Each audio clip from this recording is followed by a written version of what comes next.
Today, folks, I'm going to try to shed some light on the night before the assassination at the Ruth Paine home when Lee Oswald went back there and tried to make up with Marina, tried to get her to come back and live with him, get an apartment. And I'm going to read from a couple of sources not related to the assassination. The first is a little booklet called The New Testament from a company in Virginia called the Teaching Company. This is a company that offers videos from university level professors about everything: religion, philosophy, science, medicine, how to speak effectively in front of an audience, sports, baseball, everything. And I'm going to read from Ian Fleming's book, The Man with the Golden Gun, published in 1965, published posthumously, his last James Bond novel. And in that book, he reads from a book called The Book of the Gun, written by a Harold L. Peterson in 1959. And then you'll hear how they can relate to what happened the night before. You'll see how it relates, how historians look at it, how lawyers look at it, look at evidence, and from a psychologist's point of view. So first, from the booklet on the New Testament. Now again, this is a course that looks at the New Testament as a historian would. And here he writes about the criteria historians use to figure out whether something is true or not. He writes, "Scholars have devised 3 major criteria for examining the Gospels as historical sources for the life of Jesus. In some ways, it helps to think of the historian as a prosecuting attorney who bears the burden of proof in examining his witnesses to prove his case. The first criterion used is called independent attestation. Having multiple witnesses who independently agree in their accounts is stronger evidence than having only one witness. The second criterion, which is the one I'm going to follow up on, is called dissimilarity. A witness's testimony is particularly valuable when it works against his own vested interest. Example, when he testifies under oath that he did see his best friend commit the crime. So too, traditions ascribed to Jesus that do not seem to advance the vested interests of the Christians who were telling or writing their stories are particularly to be valued as historically accurate." And the third criterion is contextual credibility, which I'm not going to get into. I further read from the booklet. The criterion of dissimilarity maintains that traditions ascribed to Jesus that do not seem to advance the vested interests of the Christians who are telling them are also to be valued as historically accurate.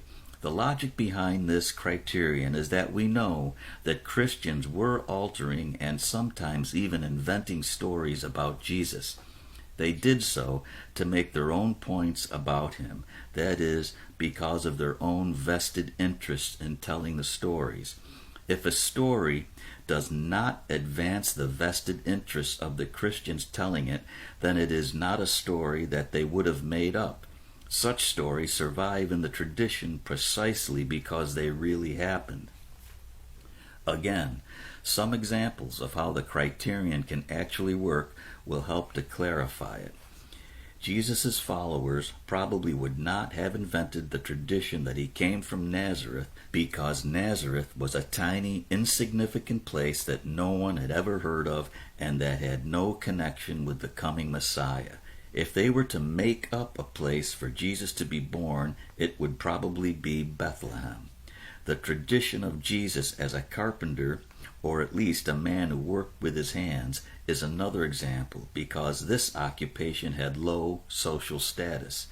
Jesus' followers probably would not have made up the idea that he was baptized by John, because that might suggest that he was spiritually inferior to John, the disciple baptized by the Master. Jesus' followers probably would not have made up the story that he was betrayed by one of his own followers, because that would suggest that he could not control those who were close to him. Now, I'm going to read from Vincent Bugliosi's book, and you'll see how this criterion of dissimilarity ties in with the case of the events that happened on Thursday night. Bugliosi writes, "He started talking again, Oswald, for the final time, about getting an apartment in Dallas so they could all be together again. He was much kinder now than he had been in the bedroom, and Marina softened. She was at the point of saying yes, but Marina told Priscilla Macmillan, the author of the biography Marina and Lee, I was like a stubborn little mule. I was maintaining my inaccessibility, trying to show Lee I wasn't that easy to persuade. If he had come again the next day and asked, of course I would have agreed. I just wanted to hold out one day at least." Now, Bugliosi writes as a footnote, "In a handwritten narrative prepared by Marina at the request of the Warren Commission, Marina, again displaying her brutal honesty, lamented, of course, if I had known what was going to happen, I would have agreed without further thought. Perhaps, if Lee was planning anything, he staked everything on a card. That is, if I agreed to his proposal to go with him to Dallas, he would not do what he planned, and if I did not, then he would." One well-recognized exception to the rule of evidence that hearsay is not admissible in a legal proceeding because of its untrustworthiness is when the statement is made against the declarant's own interest, the reason being that people may lie to hurt others but not themselves, thereby investing the statement with inherent trustworthiness. If saying something, as Marina did, that in effect places the blame for the murder of a president on your shoulders is not a sufficient reason to believe it, few other things would be. And if we believe Marina's rendition of what took place the evening before the president's murder, as all sensible people must, then two things would necessarily seem to follow.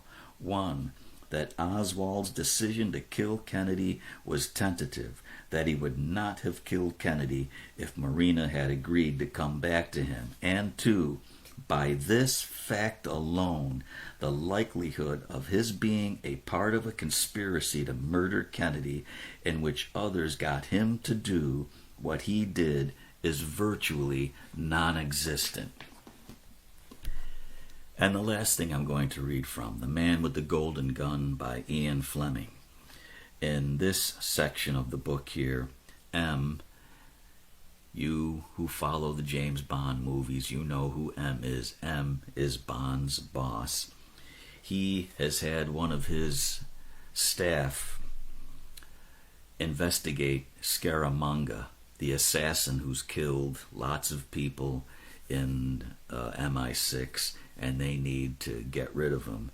And they want a psychological examination of the man. And here, this person that Fleming just calls CC, the letters CC, he writes to M. Here's his report. I have comment to make on this man's alleged sexual potency when seen in relation to his profession. It is a Freudian thesis with which I am inclined to agree that the pistol, whether in the hands of an amateur or a professional gunman, has significance for the owner as a symbol of virility, an extension of the male organ, and that excessive interest in guns, is a form of fetishism. The partiality of Scaramanga for a particularly showy variation of weapon and his use of silver and gold bullets clearly point, I think, to his being a slave to this fetish. And, if I am right, I have doubts about his alleged sexual prowess, for the lack of which his gun fetish would either be a substitute or a compensation. Further on, he writes, so I would not be surprised to learn that Scaramanga is not the Casanova of popular fancy. Passing to the wider implications of gunmanship, we enter the realms of the Adlerian power urge as compensation for the inferiority complex, and here I will quote some well-turned phrases of a certain Mr. Harold L. Peterson in his preface to his finely illustrated The Book of the Gun.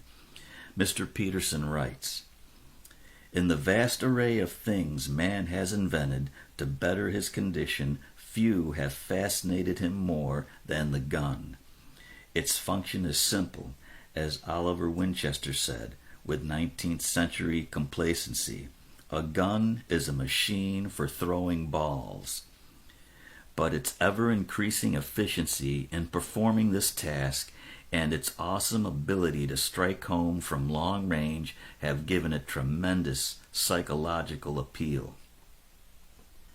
For possession of a gun and the skill to use it enormously augments the gunner's personal power and extends the radius of his influence and effect 1,000 times beyond his arm's length. And since strength resides in the gun, the man who wields it may be less than strong without being disadvantaged. The flashing sword, the couched lance, the bent longbow performed to the limit of the man who held it. The gun's power is inherent and needs only to be released. A steady eye and an accurate aim are enough. Wherever the muzzle points, the bullet goes, bearing the gunner's wish or intention swiftly to the target. Perhaps more than any other implement, the gun has shaped the course of nations and the destiny of men. Well, that last sentence is surely more than true. I think it was over on Neely Street one time when the Oswalds were living on Neely Street that Marina was talking to one of her friends. Maybe it was Ruth Payne or somebody else, I can't remember. And she said, quote, unquote, that Lee was not a man. And then Thursday night before the assassination, he comes home. He's obviously trying to make up to her, and he gets rebuffed. And from what I just read, I don't think I need to explain the psychological impact that had and the psychological solution that took place the next day. Have a nice day, folks.